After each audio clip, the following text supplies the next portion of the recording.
Hello, Bleeders! This is Courtney, and I am hard at work on an all-new series for the podcast all about submissions, what to expect when you're on submission, and I cannot wait to share it with you, but it's going to be a second because I am also hard at work finishing my manuscript for my memoir in progress. This has been a long time coming, and I am just trying to focus on that for a few more weeks until it goes on submission. I also have an exciting byline coming. There's just a lot that is coming down the pike. I cannot wait to share it with you. But in the meantime, I am sharing a rerun of my interview with Chloe Caldwell. This dropped back towards the beginning of the podcast, so a lot of listeners have not heard this yet. You probably haven't heard this yet unless you're an OG, so it's going to be brand new to you, and it's one of the best episodes I have done. Chloe is awesome. She's published 4 books already. Number 5 is on the way, and she has had a DIY approach that is so admirable, and it is just worked out so well for her. So this episode is chock full of so much inspo, and there is so much to learn. And another fun fact is that Chloe has been my longtime writing mentor. I sought her out about a decade ago, and I have been taking classes from her ever since. And I love that she is about my age, so she's a peer, and I love her writing, and she's such a good instructor, really trying to make the most of each person's voice versus trying to change it. So I actually started my memoir in earnest in her essay generator at Catapult in 2020. And that was during the pandemic. It was a lifesaver to be doing that during the pandemic. And I am now back in her memoir/essay generator through writing workshops. And I'm finishing my manuscript in that. And it's been amazing to have her as my Sherpa along the way. So in honor of Chloe and her importance in my writing process, I wanted to share her wisdom with you. So here we go. We met at a Gotham Writers Workshop class, and we did some kind of pact like that we're both going to write a manuscript, or I think it was 100 pages, and then send them to each other. And he mailed me his. He wrote his on the typewriter, and I probably mailed him mine. Yeah. Oh my gosh, friends, this is a stellar episode. Today's guest is one of my writing mentors, Chloe Caldwell. She spills all the tea about the writing pact that led to her first book. And she also shares how she built her literary community with the help of Twitter and the Rumpus circa 2012. So I wrote this crazy Where I Write, and it kind of for 2012 Twitter, it kind of blew up, which is nothing, probably 10 people, but it felt like it blew up because everyone was leaving comments, and Cheryl, under the pseudonym of Dear Sugar, started posting it and tweeting about it. And I didn't know who Dear Sugar was because no one did. She wasn't out yet. Chloe's formed her own unique path in the literary scene, and it's one that I really admire. And she gives us the play-by-play in today's episode. It's pretty inspirational. So here we go. There's nothing to writing. All you do is sit down at a typewriter and bleed. Welcome to The Bleeders, a podcast and support group about book writing and publishing. I'm writer and podcaster Courtney Kosak, and each week I'll bring you new conversations with authors, agents, and publishers about how to write and sell books. Hi, I'm Chloe Caldwell. I'm the author of 4 books, 2 essay collections, which are called Legs Get Led Astray and I'll Tell You in Person, and the novella Women, and the recently released memoir called The Red Zone, A Love Story. So I reached out to Chloe after I read her first essay collection, Legs Get Led Astray. I was just so moved by her honesty and grittiness, and I thought it was cool that she was about my age, and I found it very relatable. And then I started taking writing classes from her shortly after, and she's become a mentor to me over the years. Chloe, I'm so stoked that you're doing this with me. I looked up and I read Legs Get Led Astray in 2014. So that was when we first connected. Interesting. So 2 years after it came out. Yep. Yeah. So let's just do the lightning round that I have been doing with everyone. When did you first identify as a writer? I identified as a writer, I think, like I put the cart before the horse because it was a good practice for me. I'm not sure if that was advice I had received or if I came up with it on my own, but I started to just experiment with introducing myself as a writer when I hadn't even published anything. And I think that was helpful just to start to embody it and go through like the awkwardness of being like, yeah, I'm a writer. So I started doing that probably in like 2011, so about 10 years ago. And I was taking writing classes, and I remember my brother had said something to me and he said, you should be a writer. And I said, why? And he said, because you talk about writing all the time. Oh, yeah. And I was only journaling. So that was when that's when I was like, okay, this is something I can be and do. But you were like pretty young when you were writing into The Sun and stuff like that, right? Yeah, I was like 23. Yeah. What's your all-time favorite book? Right now, I'm going to say Writers and Lovers by Lily King. It's a novel that I'm obsessed with. You've got to read it. What's the premise? It takes place in the 90s, and it's about this young woman who's a waitress in Cambridge, Massachusetts. And it's great because you're reading at a time when like there's no phones.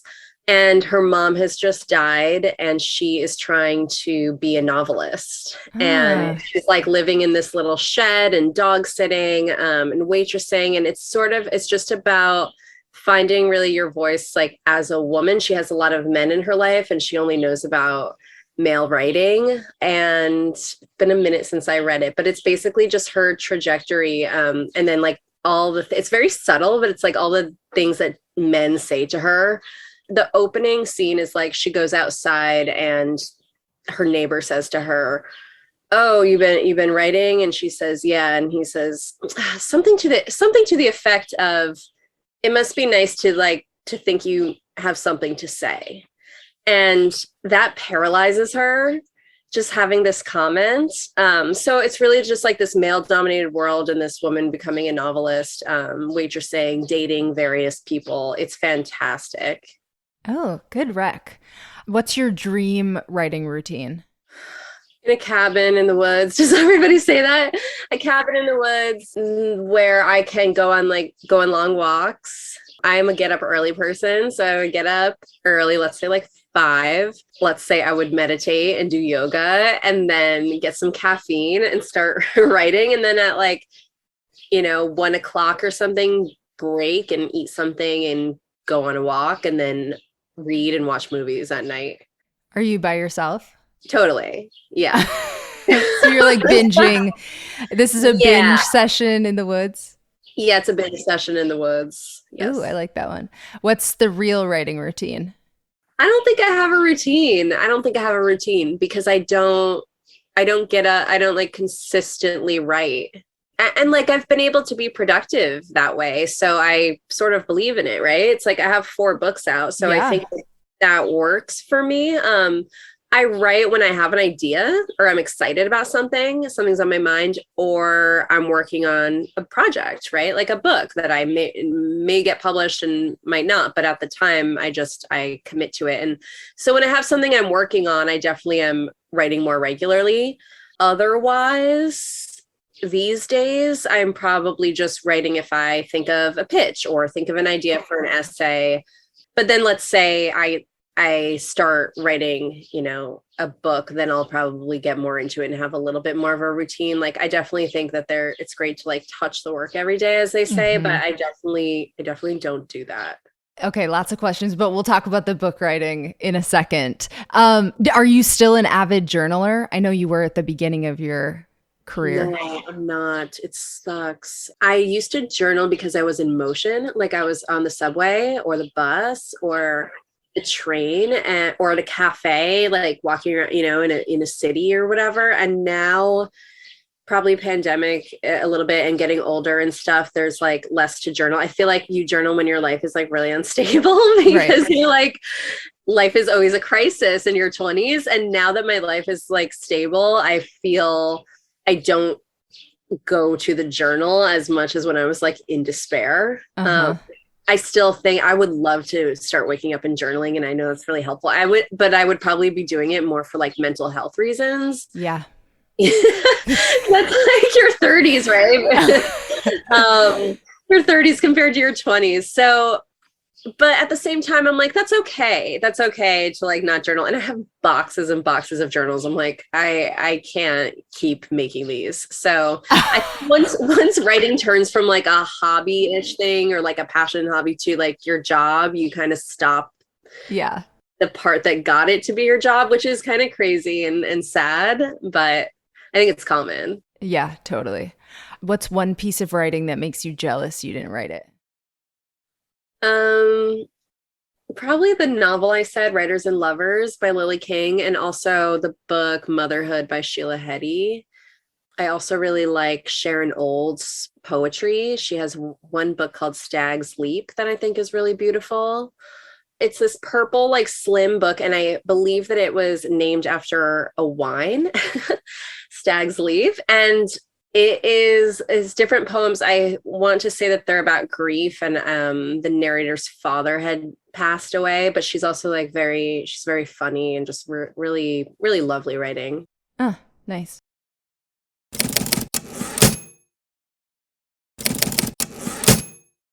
So first, let's start by, I want to say you are like exactly the model for why I did not successfully do this. I should have just done it, but I tried to convince my parents like that I don't need to go to college and like it's going to be okay. I'm going to be an artist. It actually could be to my benefit not going. And they were like, hell no. But you're the model that I was talking about when I was trying to convince them to do that, like, you know, when I was making my plan. So how do you think about that now? And are you glad you made that decision? And what do you think the kind of impact has been on your career? Because you kind of just went for it. I did. It's really wild the way things have worked out. It's not that I knew I wanted to be an artist even. I didn't have that thought even the way you did, but I knew I didn't want to go to college because I knew myself. Like I've always been very self-aware, which lends itself to like what I write, personal essay and stuff. So I knew if I went to college, I was going to not go to class and party. Like there's no accountability. So I'm really, really glad I didn't waste my parents' money.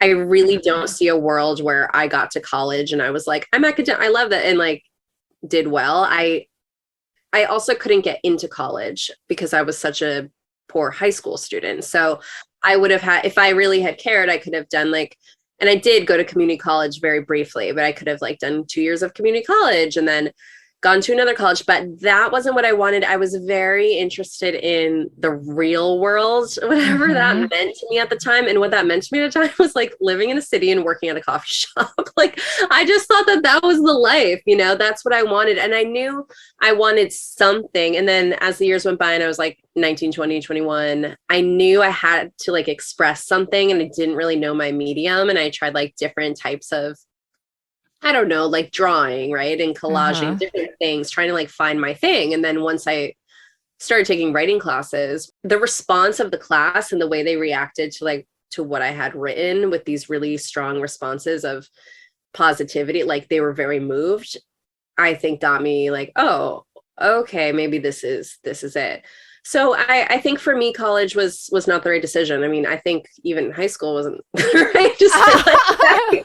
Like I don't know, like I could have been in like an alternative school, but like the way these public schools were working was it's not what I was interested in. And I liked reading and writing. So yeah, I'm glad I trusted myself on that. And then I think, you know, there are repercussions of it financially for sure. It's always a hustle. But I mean, it's like that like I went and it never, most people don't even know. Unless you have a corporate job. Like it's a hustle for anyone, unless you have a corporate job, but to have a corporate job, you needed other things. Yeah, exactly. So yes, that's a good point. There's a lot of people I know who went and then are in the same position that I'm in. Yeah. So, but I think just financially, just choosing an unconventional path and being an artist has its challenges, but I personally don't think I could live another way, even with like the financial stress and stuff. It's just kind of, and like you said, I started doing it so young. It's kind of like my pattern, my rhythm now is like putting out these like indie books, and like, it's just my rhythm. Well, kudos. I think that was a really smart move. Yeah. And oh, it's so funny on that same note. So I just had the Red Zone book release in Brooklyn, right? And I did this conversation with another writer, Zaina Arafat. And we had this, like intelligent conversation about writing. My mom was there. And my mom, after the talk, we were all at a restaurant. My mom's like drinking wine. And she, when I leave, she hugs me goodbye. She whispers in my ear, "You didn't need to go to college. You were right." Oh, I love that. It was so funny. And then she called me the next day, like to tell me the same. I'm like, "Yeah, you told me you were drunk. You don't remember. Or you already told me." But that was like kind of satisfying because at the time she was so worried about me and, thought that college was, and I'm like, college isn't the answer. You'll be more worried about me if I'm at college. But anyway, that was very like satisfying and full circle. I love that. Yeah. My dad had a similar moment like a year ago really? where he was like, yeah, that stuff in high school you were totally right about, but Yes. it is validating. Okay, legs get led astray. So let's tee it up. Tell listeners the premise. The premise of Legs Get Led Astray. I don't know. No, it just so long ago now, right? So Legs Get Led Astray, my first book was when I really found the personal essay genre. So the premise is, I guess, you're that girl in New York working at the coffee shop, right? Exactly. And like I captured that time period. Mm-hmm. And it's like I wrote the book when I was like 23, 24, 25. And then it came out when I was 26. So I captured it while it was happening, which I've done with my other books too. But that, for being so young and having like an essay collection come out about your life is definitely different. So yeah, there's a lot of friendship, relationships, sex, and then there's like longer narrative essays, but there are also some kind of more fragmented, like listy essays. And I think I was very influenced at that time by Lydia Yuknovich and Cheryl Strayed, because my book came out in 2012, and that's, I believe, the same year Wild and Chronology of Water came out. So I had been like reading their essays and reading about them. And I remember once I did a reading and someone was like, "That sounded like Lydia Yuknovich." It's like, yeah, because I mimic her. I'm obsessed with her. Yeah. So I think it's like very influenced Eileen Miles and just different people. And I think it's incredibly raw. And I'm really glad that I did it because someone is reading it now, a friend of mine. I was on a walk with her the other day and I was like, is it so dated? Like there's mentions of like iShuffles and iPods and CDs and stuff. So I think that that's cool though. It's like a timestamp. Yeah. So it's sort of like I don't know, it's probably like my most unhinged kind of book. But it's really special to me. Yeah. Well, I fell in love with it and that's how I first found you. So I guess you were taking these classes, you'd been journaling a lot, but how did the first draft come out? Or like, draft-ish. I know it's probably went through some different iterations. Yeah, it didn't even go through that many because it's like such a small press that I was on. It didn't even go through that many of structures at all. It was pretty straightforward. It did go through a ton of titles. So I think I got obsessed with, I had this goal of like, I want to put a book out. I really want to put a book out. And I'm going to put one out. And I was emboldened by the fact that I was reading a bunch of books on micro presses and indie presses. So I found this press called Future Tense Books that had published a book called Everything Was Fine Until Whatever by Chelsea Martin. And I was like, this book is weird. Like, what is up with this book? This girl's my age. She's really weird. It's like, even the way those micro press books look, like they look different than like a real, quote unquote, real book. So I thought that was really interesting. So I started reading like all these, I was living in Portland. So I would like go to the bookstore and or Seattle. Sorry, I was living in Seattle. And I would look for these books that were lesser known. And that made me think, oh, well, if they can put one out and they're unknown, then maybe I could if I put it out with a tiny press. Uh-huh. So I think I had been writing so much. I was like, that's when I probably did have more of a writing routine and like wrote every day. I was just like churning it out constantly, really for fun. And I just put everything in a document as far as I remember and started moving things around. Kind of what I still do, right? It's like just moving things around, put it in a document. I had so many different titles. And I played with it. I played with it that way. And, I probably had a version of it in 2010 or 2009 that was like evolved a little bit later when I had like more essays to include and I had some revisions and stuff, but it was always an essay collection. I always thought of it that way. I think I read something not recently, way back then, like you and a friend emailed each other or something. Like you had some sort of 30-day challenge or so. Does it ring a bell or am I crazy? It kind of rings a bell. Or like you were like, I'm going to write 100 pages in this month or something like that. You're right. It was an ex-boyfriend and I who had met in a writing class. And I love that it's an ex-boyfriend. That makes it even better. Totally. We met at a Gotham Writers Workshop class and like we did some kind of pact like that we're both going to write a manuscript or I think it was 100 pages and then send them to each other. And he mailed me he wrote his on a typewriter and I probably mailed him mine. Yeah. So we were like, since we were kind of like, we were dating, I mean, really we were having like an affair, but we were like really into writing. So is this the affair essay guy? Yeah. Oh my God, that's so good. Okay. It all comes together. This is a little inside baseball if you haven't read the essay collection, but that's a good reason why you should. Yeah, you know what? There's an essay in there. The essay, called Yes to Carrots. Like, I feel like that's the best essay I've ever written. And that's such a good essay. I wrote it over 10 years ago. And that is probably like the strongest essay. And like people still, Courtney will like message me and be like, I saw Yes to Carrots at the Walgreens or whatever. But yeah, I was writing a lot about him and dating and just love triangles and sex and affairs. And so in a way it was helpful to have the relationship I had with him because we were really encouraging to each other and like inspiring each other and want to impress each other. So that's probably a reason why I was like writing so much. That's hilarious. Okay, just quick side note. Does he have 4 books? I'm just curious. He doesn't have one. He doesn't. Oh, okay. Interesting. Okay, moving on. What was the word count of where Legs Get Led Astray landed? And also I wanted you to tell the story of how you landed on that title because it's lyrics, isn't it? Yeah. I don't know the word count of that book. You think I know that? Like off the top of my head? I'm not a word count person. I have the book. I could tell you the page count. I mean, it's a slim book, right? So it's probably, I'm going to guess that it's probably like 35,000 words. Okay. If women is, I know women is 20,000 words because that one I do know. That's a good question. You're right. I do know my other books. I remember I'll Tell You in Person had to be like around like 50,000 for like an essay collection, like thicker or whatever. But I'm looking at Legs Get Led Astray. If women's 20, Legs Get Led Astray is probably like 35. Yeah, that sounds right.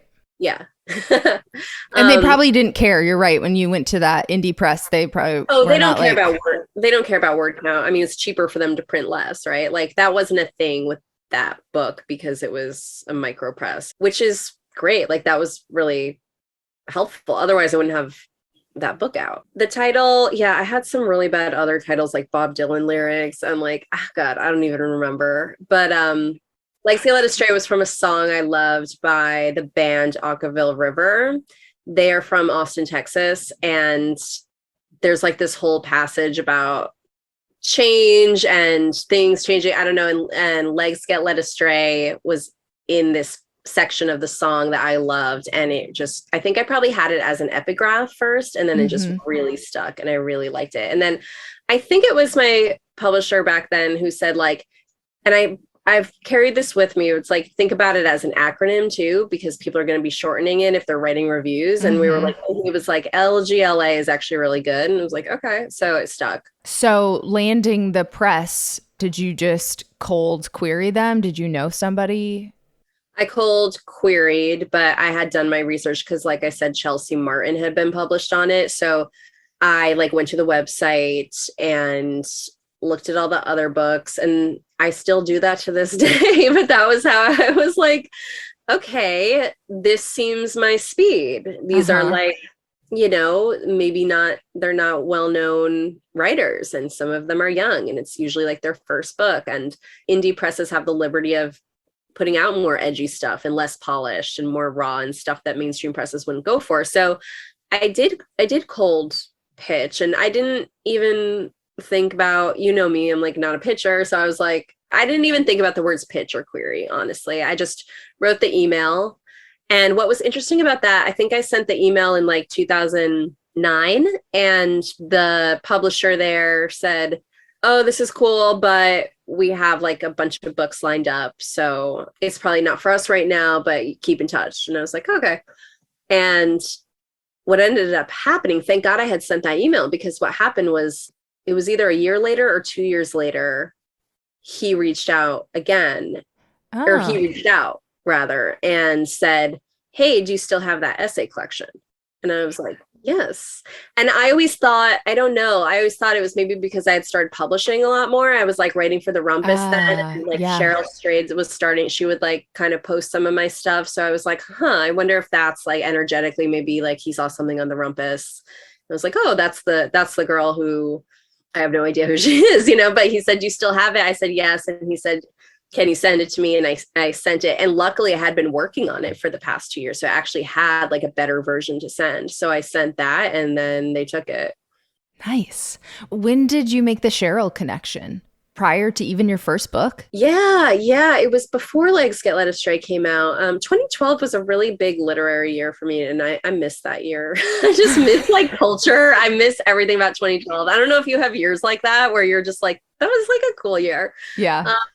What happened with Cheryl Strayed was the Rumpus brought us together, and because they had a column called Where I Write, Uh-huh. and Roxane Gay did one, Lydia Yuknovich did one. I think that's where I found Lydia's writing. And then I was like, I want to do that. That's like such a fun prompt. So I wrote this like crazy Where I Write, and it kind of like, for 2012 Twitter, it kind of like blew up, which is like nothing, probably like 10 people, but like it felt like it blew up because everyone was leaving comments, and Cheryl, under the pseudonym of Dear Sugar, started posting it and tweeting about it. And I didn't know who Dear Sugar was because no one did. She wasn't out yet. Right. Yeah. So we started talking, and then eventually it came out that she was Cheryl, and then she was really supportive of me, and then she saw I had, this book coming out, and she wanted to blurb it and everything. But we met online like in 2011. That's amazing. The anonymous factor too. And I feel like the Rumpus kind of was more like that, where the community around it was just like so rich at that time. It was amazing. I miss that so much. And I've gone back to be like, are those comments still there? But the comments are gone on the Rumpus, which is kind of sad because I would love to go back and see. But I think all of the Where I Writes are still there. They should really keep that column. I wish they were still doing that one because it's a good one.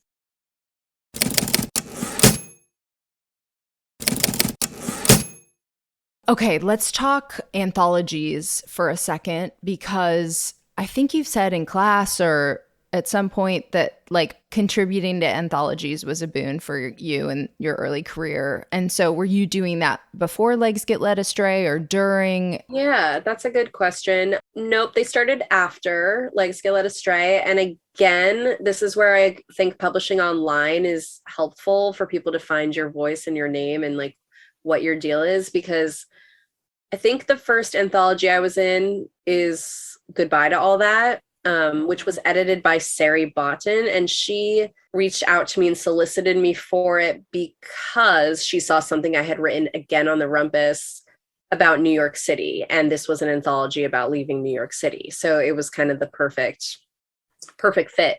So that's how that had happened. She found, she had seen my writing online.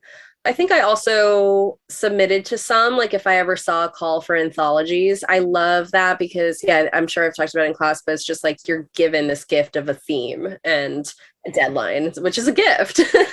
And you're like, oh, okay, it's a really good prompt. And then you send something out. So I did one called True Tales of Lust and Love. I think it was on like Seal Press or Feminist Press.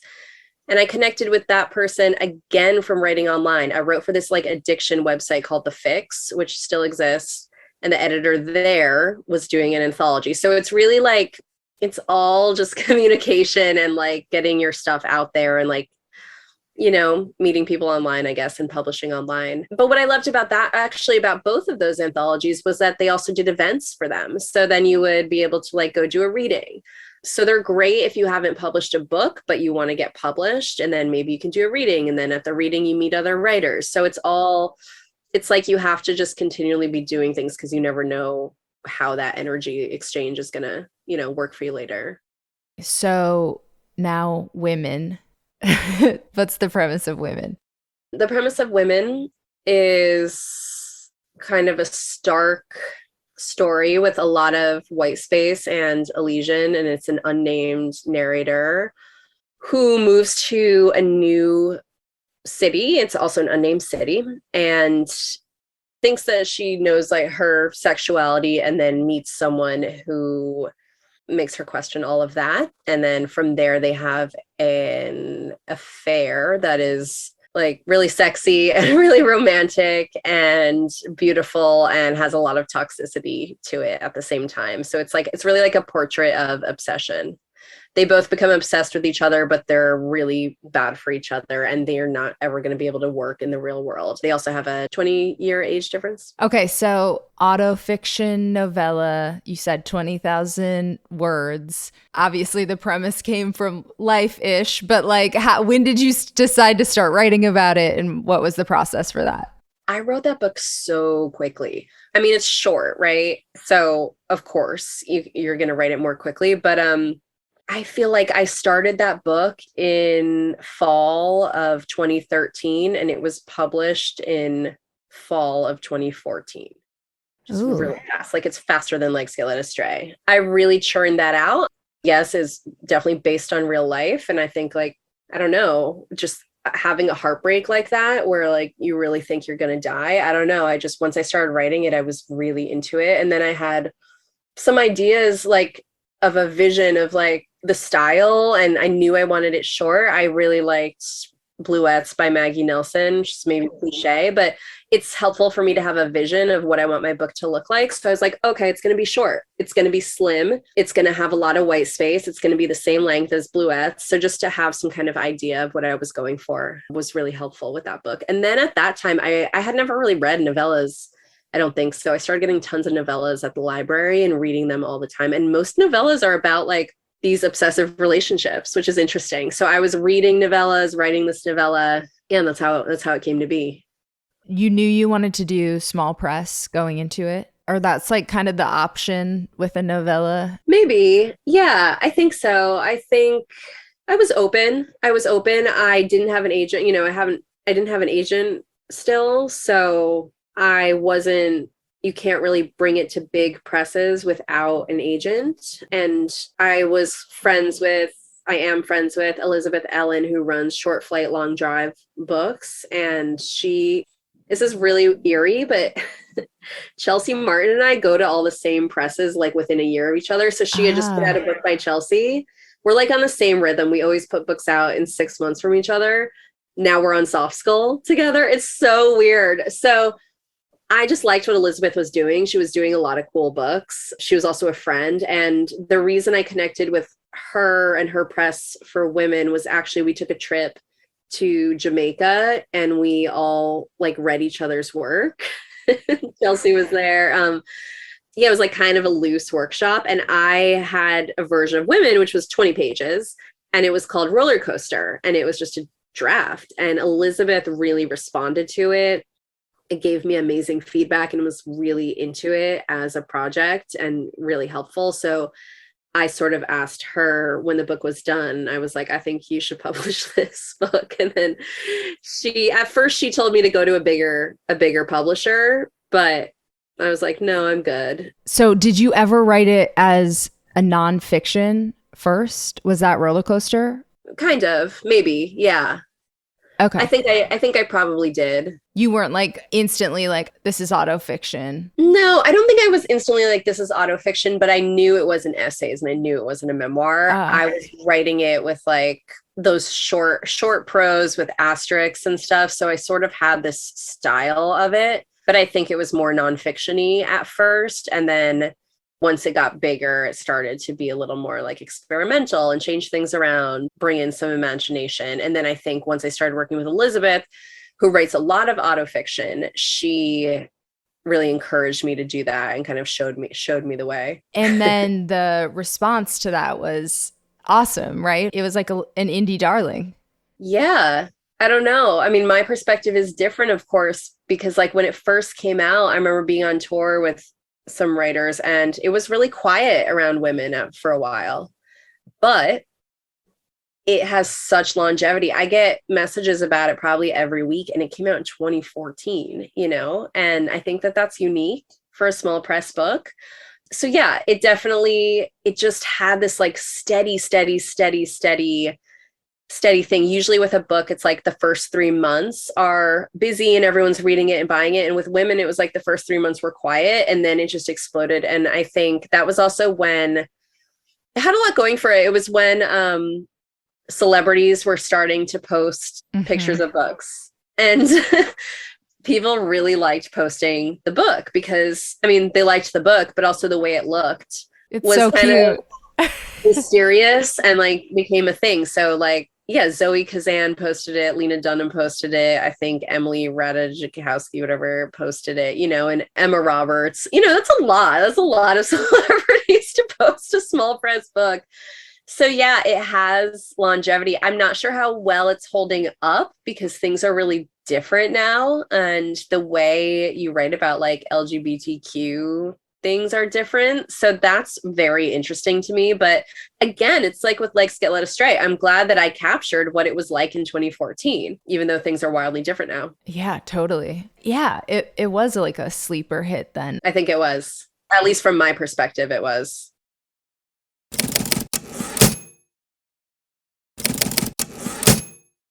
So I'll tell you in person, you didn't have an agent for that either? I did. After Women came out, no, right before Women came out, an agent wrote to me because, again, back to the anthologies, she had seen my essay in Goodbye to All That. So that's another thing about anthologies is like editors, agents, they're reading them.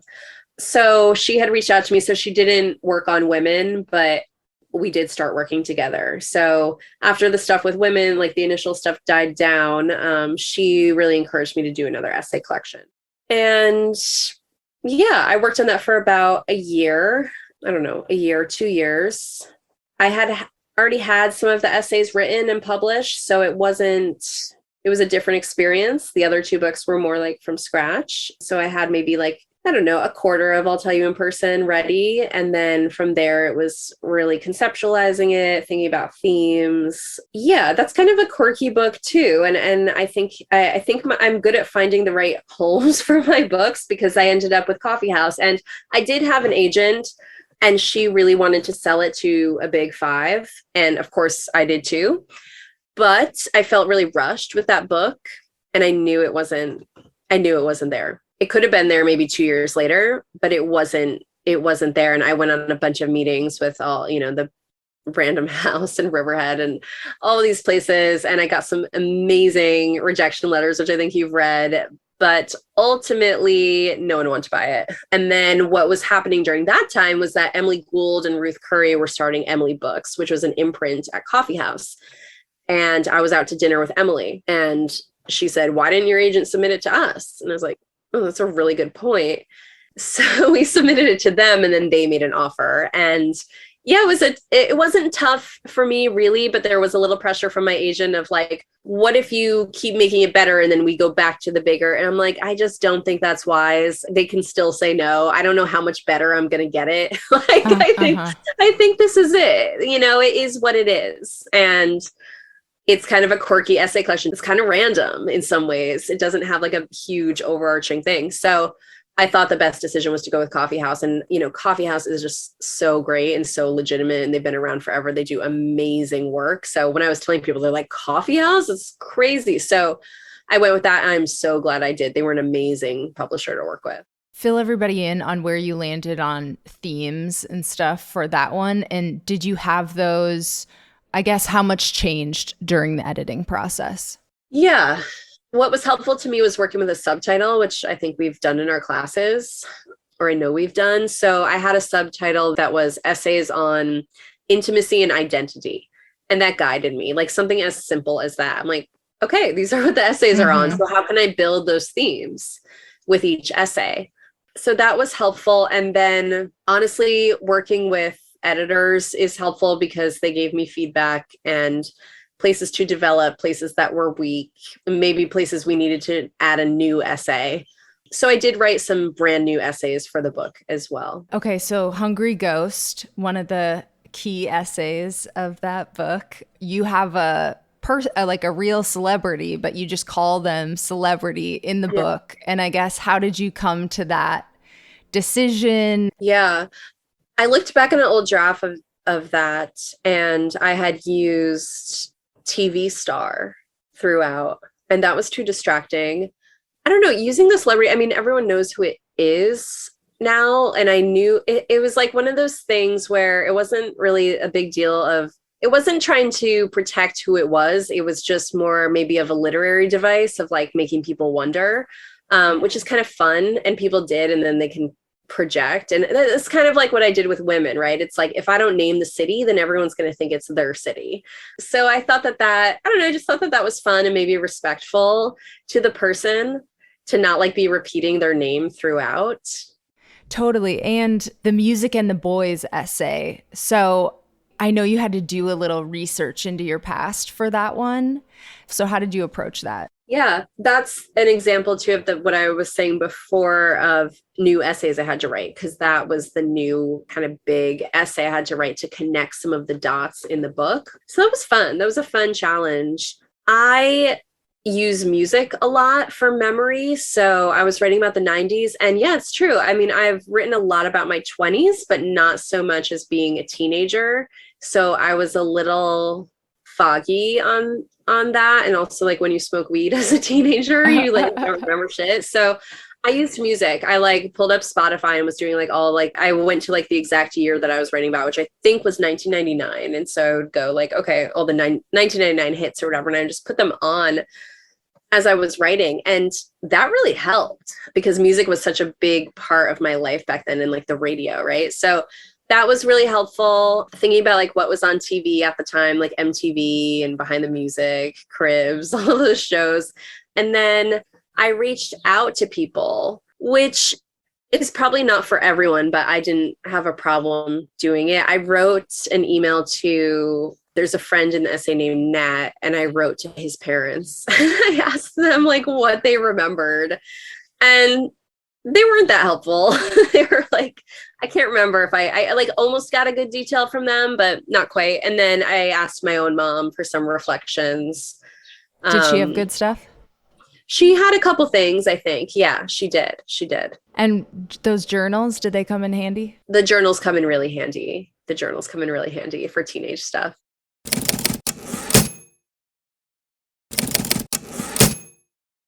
So that brings us to your latest book, The Red Zone.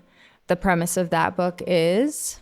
That book, The Red Zone, is a memoir through the lens of periods and PMDD, and like what a life looks like through the lens of having your period. And then the other arc in it is meeting my husband during the throes of starting to have a condition called premenstrual dysphoric disorder, PMDD.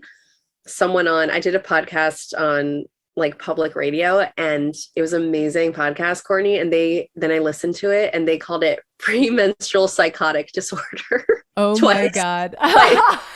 They're like, here's Chloe. She has premenstrual psychotic disorder. I was like, thank you so much. That is such a funny mistake.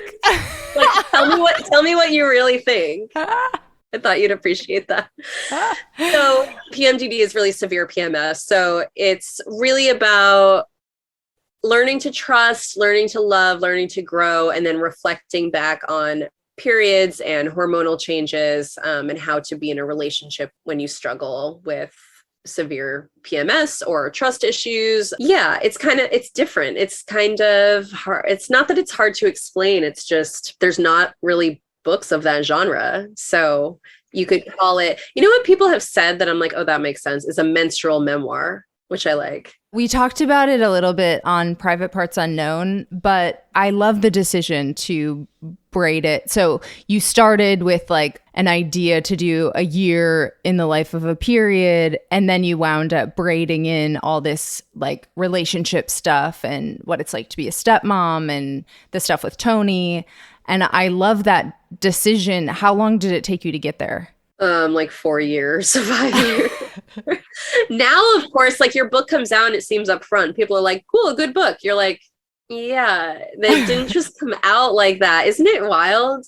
It's so nuts to me. Yeah, it took about 4 years to get there. Like I joke that I had like 175 structures. I tried a lot of different things with that book. And I think it's because the content was so different and what I was trying to do was so different. Like writing an essay collection is kind of easier for me because they don't have to be connected. You don't have to think about, okay, the narrative, like you do. And that's great, but it doesn't, not as much relies on it. And that's what I loved about writing essay collections was like, oh, someone can open this and go to any essay. But I knew the Red Zone was going to be a memoir. I had never written a straight through memoir. So that was challenging. That was just challenging to think about, oh, what do I leave out? What do I keep in? Where is it boring? Where is it dragging? What's the arc? If it's a cycle of a period, how is there an arc? But I think the arc ended up being, like meeting my husband and his daughter. And so it was like an early relationship and a boyfriend. And then by the end, getting married and then going to a PMDD convention. I think that helps the narrative. But structure was huge for that book. And I think I had wanted it to be experimental. And it was a really loose structure for a while, but that it just didn't really work. So it was so interesting, even in the book, you're mentioning at one point that like you reach out to your agent and your agent's like, okay, I lost the vision, or some comment never like had a that. vision. She said she never had a vision. Yeah. How did you deal? Because it sounds like maybe your hardest editing process period for all your books. Period. Yeah. Period. Apropos. Yeah, I worked really hard on that book and I really challenged myself with that book. I mean, I could have talked myself out of it, right? About like writing a book about my period, but I had such a strong vision and like, I'm pretty in touch. I teach classes. I like talk to people like you all the time in classes. I'm like, I know what people will read. Like, I know that people will read this and get it. So I felt really strongly about that. And yeah, so the agent thing, and this is why I warn people, like people think they get an agent and then their career's great or whatever, but that's not it. It's just a human. It's just a person. That's all it is. And I thought the same thing. I thought, oh, this is my big break because an agent had reached out to me and she's a pretty big agent, represents a lot of my contemporaries and had read Women and loved Women. Hadn't really mentioned my other books, but liked Women. And I signed with her for the Red Zone. Like we were under contract for that book.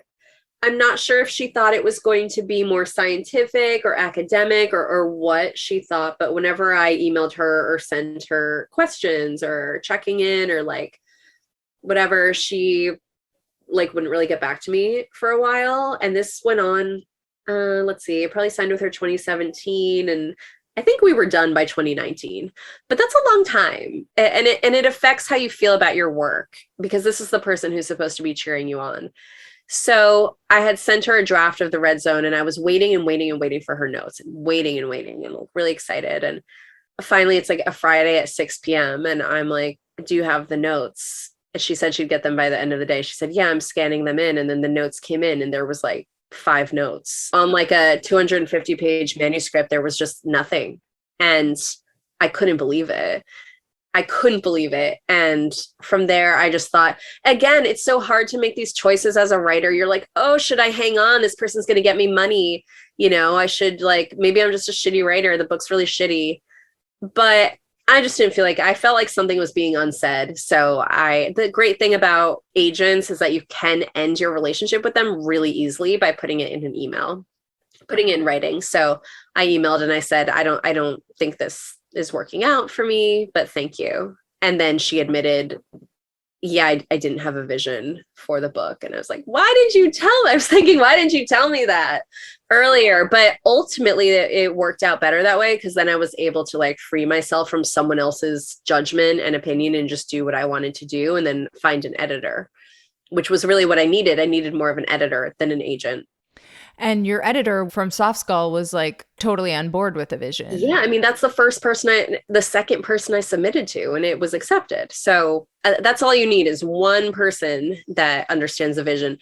It would have been so interesting though, Courtney, like to take this book out to the big fives and see what would they have said. Like, I haven't even thought of that until now. Like the rejections on that would have been freaking phenomenal. Like, oh, we don't know how to market this. Like, or would they have taken it? I will never know, but I really needed support. And Yuka at Soft Skull totally got it, had great feedback, and we were so collaborative on it. And that was the right choice. But yeah, I really wonder what that would have been like.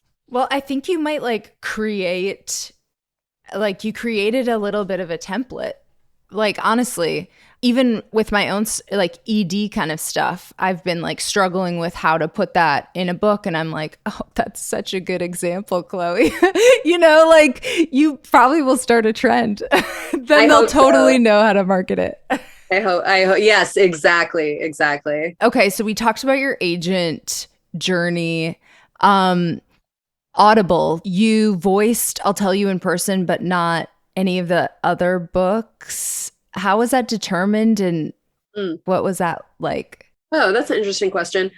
I don't really remember. I think For Legs Get Led Astray, if that is an audiobook, I can't remember. I think they didn't offer for me to read it, and it's just they like pay you a small fee and you're like, okay, all good. And then Women, same thing, I suppose. And I'll Tell You in Person, I guess was the first time I was offered to read.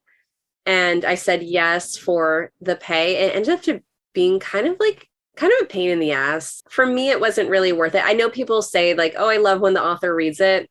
It was sort of I don't know. It was like kind of embarrassing to read it. It was also kind of emotional. It was like I had to travel like 6 hours away to do it. I didn't really get anything out of it. You're not like, oh, I need to do that next time. I'm going to demand it or whatever. No, I'm not. And I wonder if I should be like, because I don't know. Yeah, my mom was like, oh, you have to read The Red Zone. I'm like, I'm not reading it. It's so much better. And then The Red Zone was great because they said, they're like, oh, we want to, buy the rights for audio or whatever. Here are 3 different voices reading the opening chapter and you can choose. And I was like, that's cool. And then I listened, and I think having professional people is better because they can like do voices and they interpret the book differently than how I would read it. So I just think that they're better at it and I want them to do it. I love that. That's great. Well, we talked a little bit about like Cheryl and other mentor relationships. And I love that you and Chelsea have been kind of one-to-one the whole path. But what were the key things that you did to kind of like create your literary community? I think using Twitter was how I created my literary community again, like back to 2012. Which you're no longer on Twitter. I know. Isn't it ironic? I don't have to be because I have friends now. Like, yeah, I mean, now it's like I make friends on Instagram, right? But I met a lot of people on Twitter back then. And I think my literary community was through going to a bunch of stuff. Like I would go to a lot of readings. I would go to AWP. I mean, I went once, but I went once. I act like I went once 10 years ago, but that was helpful at the time. And I did make connections there of people I'm still friends with. Right. And that was 2012. So one and done for AWP. Everyone's always like, are you going? I'm like, I'm good. Yeah, Twitter. And then you know what I did actually that was really helpful that I always forget that I did was I ran a reading series in Hudson, and I would just Facebook message people because that was what you did at the time, and just say, hey, do you want to come up to take the train from New York to Hudson and I can host you and like have this reading? And people would always say yes. So I got like some sick lineups. Like I had Melissa Febos read. This is at my dad's apartment, mind you. Like this is in a loft where my dad lives, but it was such a cool event space. So that's why I did it, because we have this space. Melissa Febos read there, Jillian Lauren, I would read, I can't remember, Elisa Albert, Sari Botten, a bunch of people. And I did that probably like 6 times. And then everyone would stay in town and just hang out and become friends. So that I always tell people, like, start your own thing, start a writer's group, start a reading series, start a storytelling series, a podcast, all of that helps. And what's next? You might not be able to share, but anything that you can share, a future project, and any bucket list goals? I would definitely like to write a novel. I feel like anything I write, people are going to just think that it's nonfiction, even if it's a novel. Like, I would like to challenge myself to write a novel. I think it would be really fun. I think it'd be really hard, but ultimately rewarding. So I'd like to do that. I struggle with that because I'm like, how do I do a plot? I think you just start going. So I'd like to do that. Right now I'm a little bit on hiatus, but that's my bucket list. Yeah, I'm not really working on anything. I have like that in my brain. And then, people approach me a lot, back to the women thing. I still get emails of like, who owns the rights to this? Like, can I adapt this? And someone did adapt it, like wrote the entire screenplay and sent it to me. So I'm considering working with this person on it. But we'll see. Yeah. Because it's been so long since Women that I feel like enough time has passed that it could be interesting again. Yeah. Yeah. And cool for you to like be involved in the reimagining of it too. Yeah. And now for the postscript. Just a few final pieces of advice. What piece of writing advice do you wish you could give your former self? Learn how to check for typos and figure out how to use grammar. Fair enough. And don't send things out before like proofreading them. One tip for writers trying to get a book published. Don't have fixed ideas of where you need to get the book published. It's really, if you're flexible and have an open mind to presses that aren't just Random House and Simon & Schuster, you'll be able to get a book published. But if you're stuck in that is success and other small presses aren't success and you're looking at it that way, it's gonna hurt you. What's your all-time favorite piece of your own writing? I'm not sure. I mean, I have some favorite, I think like the ones that I think I worked hardest on and like came out the best are probably Hungry Ghost, Heroin and Acne, Yes to Carrots, like we talked about. And then like I really am proud of what happened with Women and like what I did with that book. You absolutely must read Women. That's an order. It's Pride Month, so it's literally required reading. And I also highly recommend Chloe's writing classes. They've been amazing for me. And make sure to give her a follow online. I have some classes coming up. I have one, speaking of women, I have one like structuring the novella, and that's at the Fine Arts Work Center, and it starts June 20th. And it's a 4-week online class, so anyone can take it. And then in August, I'm doing a 1-month mentorship that might be ongoing. And I've actually never worked with them before, and I'm excited about it. It's with Write or Die Tribe. It's really cool. So it's a 1-month mentorship, one-on-one. And yeah, people can find me not on Twitter, but they can find me on Instagram at Chloe with 4 E's, Caldwell. Thank you so much. This was awesome. And I loved getting to pick your brain a little bit. Fun. That's it for this edition of The Bleeders. If you missed the last episode with feminist noir author Hallie Sutton, author of The Lady Upstairs, make sure you go back and check it out. Here is a little preview. So After about 6 months of querying, I got a really, really nice rejection letter from an agent, Sharon Pelletier, and she sent me like 8 paragraphs of feedback. Here's what I like about the book. Here's what's not working. Here's what I think you should revise. But it's always up to you. If you revise in a way that like you think is kind of something I might want to see again, I would see it again. And it was like a lifeline in the dark. Hey, thanks for tuning into this episode of The Bleeders. Writing is so much better with friends. I'm your host, Courtney Kosak, and I want to connect on social media. I am at Courtney Kosak, Kosak, on Twitter and Instagram, and I always love to meet new writer pals online. And make sure you're signed up for the Bleeders Companion Substack. The link is in the episode description, and I hope you'll join me on Tuesday for our first ever edition of Work in Progress with Amanda McNeil. She is hilarious. You're going to love her.